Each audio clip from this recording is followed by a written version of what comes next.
Our ancestors and our descendants need us to become minimalists. I'm making this video in the light of the Los Angeles fires that have ravaged at least 10,000 structures. People died in this fire, and it's still going strong as I'm speaking. And I have a lot of emotions about it. I live about 2 hours away from LA. I know people who live there. And even if I didn't, I would still feel sad for all the loss, all the destruction, all the pain, all the suffering. I also feel fear for, I do not know how the fires will progress. I do not know if it's going to stop anytime soon. And also I feel anger and indignation. Why? Why is this happening? Why have so many people lost their homes, their lives, and so many animals, so much land has been destroyed by the flames? And the goal is not to blame, but to reflect and to think about the part that we have played as human beings on what's going on right now. This is not the first time that humans have experienced wildfires.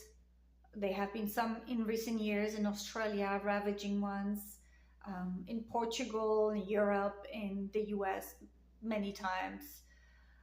But this one in LA is different. This is really the first time that a major city is being ravaged by flames, and so many people have lost their homes. It's an urban city. It's a large, modern, Western city, and it's touching a little bit deeper this time. And so why? Why is this happening? And as I said, I don't want to blame and, point fingers at people, organizations, governments. It's a little bit pointless and it's a little bit too late. But now we can reflect, and I take these events as being another nudge from Mother Nature to be like, hey, wake up, wake up. What are you doing? What are you thinking, human being? The path that we have taken as human beings, as civilized human beings, modern, supposedly, has created a lot of disharmony. And there's a lot of suffering, and Mother Earth is not happy with us. We have not been very kind to our other fellow human beings, our other two-legged relatives. As for the other animals, the four-legged beings, the fish and the birds and the insects and the crawling animals, can't really say we've been very well taking good care of them either. And what about the mineral life, the soil, the earth, the air, the water?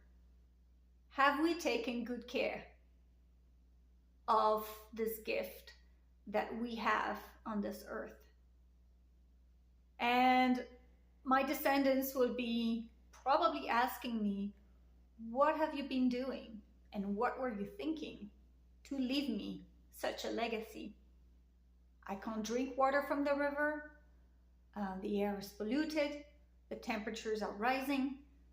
The weather is completely messed up. And a lot of animals have already been lost. And the soil is polluted. doesn't grow as much nutritious food as before. I don't think my descendants would be very proud of me. And I don't think my ancestors would be very proud of me either. By ancestors, I mean the people who lived, 500 years ago, 1,000 years ago, 2,000 years ago, and much further in the past. Wake up. Wake up is what Mother Earth is telling me. And I think it's making a very strong case for becoming minimalist. And here's why I'm thinking that I don't think our ancestors would be very proud of us, our generation right now, and the Industrial Revolution that happened. And they'll be amazed at everything that we've created in the physical sense of the world, all the objects, all the buildings, all the roads and the machinery. But I would be so disappointed in how we have taken from the earth without giving much back, and how we have taken to the point of exploitation and depletion. And yeah, so what to do about it? I have my little note here. I think they'll be asking, our ancestors would be asking questions about, why are you taking so much? Why are you consuming so much? Why is it that the more is so appealing to you? And what void are you trying to fill? Because my ancestors didn't have all the things, all the stuff that comes from a consumerist society in general. And yet they raised families, they got food from the land, they took care of the land enough that the next generations and the next generations had food and clean water and clear air. And they followed the rhythm of nature, whereas we have been a little bit disconnected from nature. And nature is telling us, you are living in disharmony. You're living in disharmony with me. And you're living in disharmony with other beings. So I think if my ancestors were here and they understood the word minimalism, they would be like, yeah, that's what I was doing. I was living off of the resources that nature gave me. And I made sure I did not take more than what I actually absolutely needed. And I also made sure that I was healing the land. I was healing the planet. I was planting seeds for future generations, because I was also thinking 7 generations down the line. And I would always be grateful. Maybe not always, but I would try to remember to be grateful. I would give blessings. My rituals would be to remember how lucky I am to have this gift of life and this gift of nature. And so here I am in the 21st century. It's 2025 right now. And I'm telling you, maybe your ancestors and your descendants wants you to become a minimalist. And what does it mean? It means that you don't take more than what you actually need. It means that you ask before you take. It means that you come invited as opposed to barging into a new area uninvited. And it also means, I think, to go back to the old ways in not everything, but in the teachings and the wisdom of our ancestors. And they would tell us several things. I've had the great opportunity to meet with, well, to hear elders from around the world speak in a gathering on a couple occasions. And most of them actually came from the Americas. But no matter their spiritual beliefs, no matter their geographical locations, their skin color, their upbringing, their customs and traditions, and um, their beliefs in general, no matter where they came from, there were five things that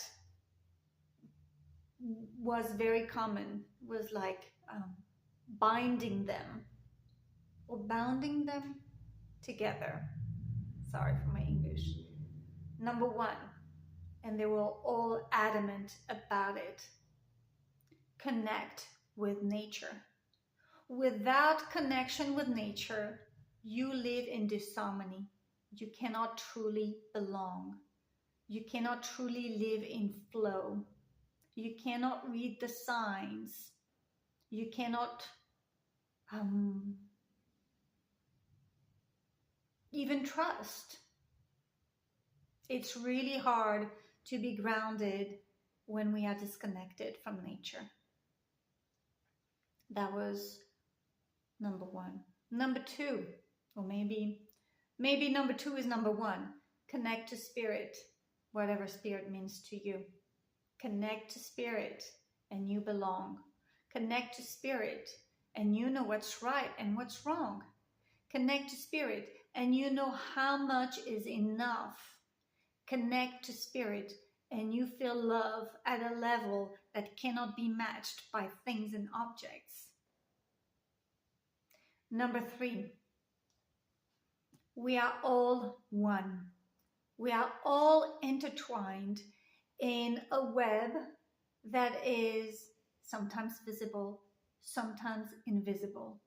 What is happening in Los Angeles right now is the result of everything else that's been happening around the planet.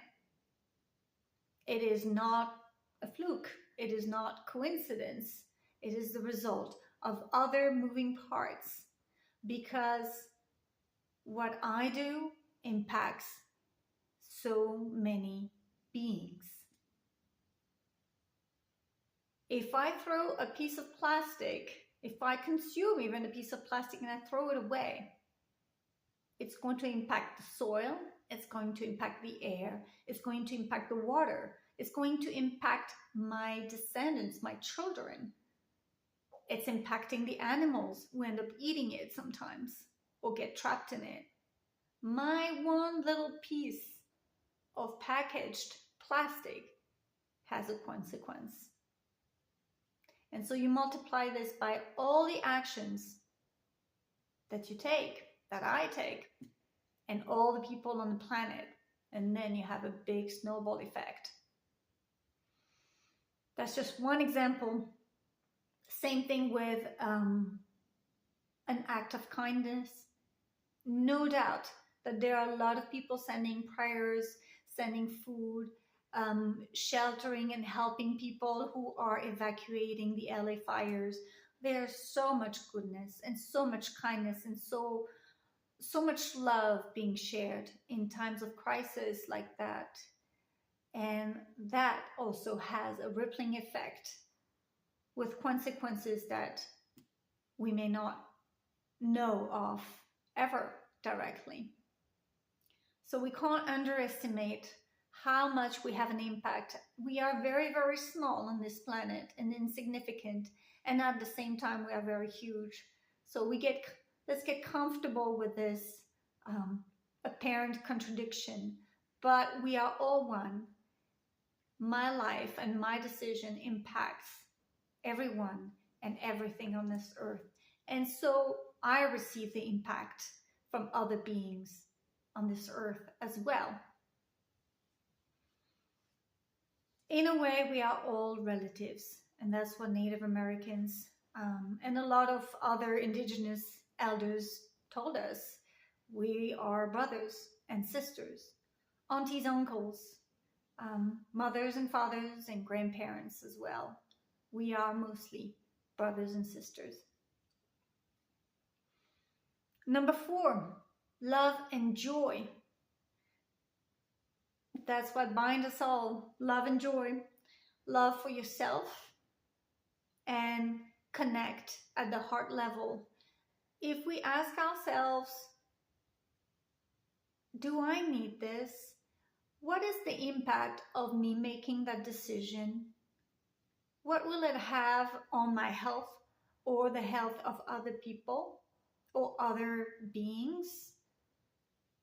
We go a little bit deeper, but love can be showing us the way as to what's the right decision to make. But first we have to wake up, we have to be conscious, we have to be aware, and even realize there are choices that we make even then when we don't think they're choices. We absolutely make choices.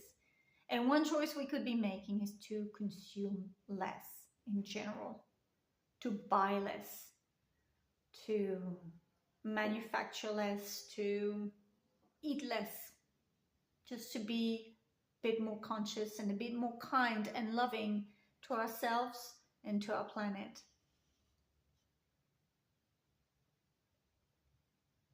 Let's heal together. And yeah, I think minimalism has a place in this healing. Number 5, honor your ancestors and also plant seeds for your descendants. Meaning honor your ancestors, be thankful for the long line of people behind you who have given you a lot of tools, a lot of skills, and also a lot of land. I am very lucky and I'm grateful for the ancestors of this land where I live in the mountains of Southern California, because the indigenous people of this land did not cut the trees down of the forest. So now we still have a forest that's plentiful with life, with food, with shade, with beauty. And if they had cut down the trees, there would be barren land, dust, and it would not be a good place to live, and it would be extremely hot, hotter than what it is now, which is already pretty hot. So I am grateful for the ancestors who lived on this land and took care of this land. And I'm grateful for my ancestral people from Europe, old Europe, who did live in connection with nature, who planted seeds, who grew food, who took care of animals, who moved around to get their families to have clean water and to have shelter and to be protected from the elements too. And the second component is like, what kind of legacy are we leaving our children? Now we make a choice. Every moment of our life, if we wake up, we can make a better decision every single time. When you're at the store, or when you decide even to go to the store, you can make a better decision. It's whatever works for you. It's whatever works for me. Sometimes there are things we need to buy. But do we need the quantity that we are accustomed to? Because it's so convenient. It's so easy. And also, we got some money to spend. Maybe not on the right things.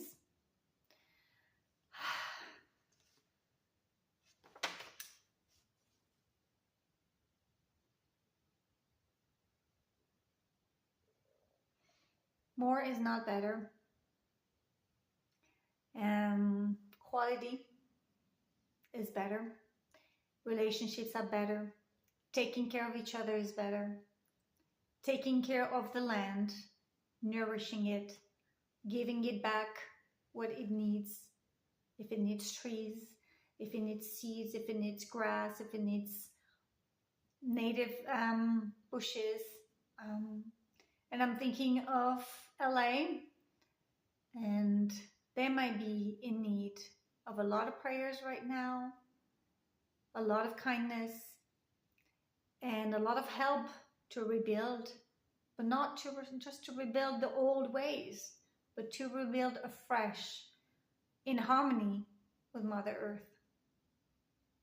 Thank you for listening. This was a bit of an unusual video on minimalism.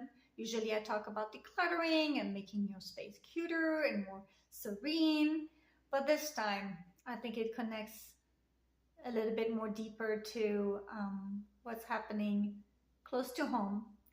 And I hope you're all safe, and yeah, take care of yourselves, take care of your loved ones, take care of this beautiful earth that we get the chance to live on for a few short years. Bye-bye.